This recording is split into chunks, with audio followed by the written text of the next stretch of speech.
গাইবান্ধা সুন্দরগঞ্জ উপজেলার প্রাণী সম্পদ খাতের আধুনিকায়নে যুক্ত হলো এক নতুন নাম, সোনালী এসএ ঔষধ ঘর। সোমবার 5 মে রামভদ্র কদমতলা এলাকায় ফিতা কেটে এর উদ্বোধন করেন গাইবান্ধা প্রাণী সম্পদ কর্মকর্তা ডাক্তার মোহাম্মদ আব্দুর রাজ্জাক। সামিউল ইসলামের মতো একজন উদ্যোক্তা, একজন সৎ হালাল ব্যবসায়ী, আমরা মনে করি যে এই উদ্বোধনের সময় আয়োজিত আলোচনা সভায় অংশ নেন জেলার বিভিন্ন গুরুত্বপূর্ণ ব্যক্তি ও অতিথিবৃন্দ।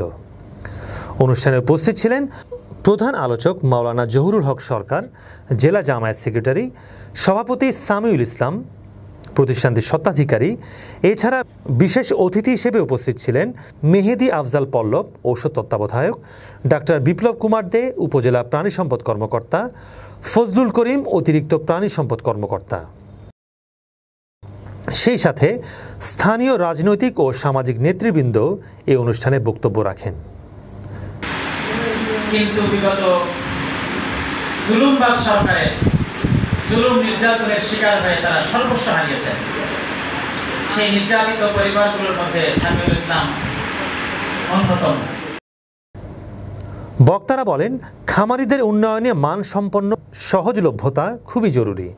এই ঔষধ ঘরটি গরু, ছাগল, হাঁস ও মুরগির জন্য কার্যকর ঔষধ সুলভ মূল্যে সরবরাহ করবে।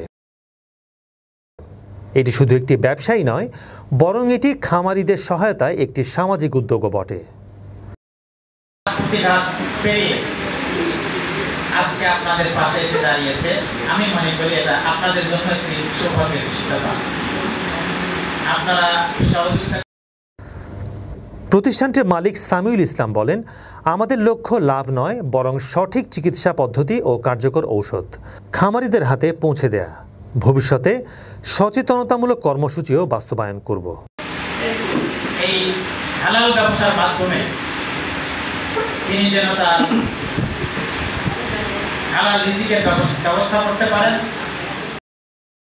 এই ধরনের উদ্যোগ প্রাণী সম্পদ খাতে আরও উন্নয়নমুখী এবং খামারিরা পাবেন বিশ্বস্ত চিকিৎসা এবং পরামর্শ। দেখছিলেন সুন্দরগঞ্জ থেকে মোহাম্মদ শাহিন মিয়ার রিপোর্ট।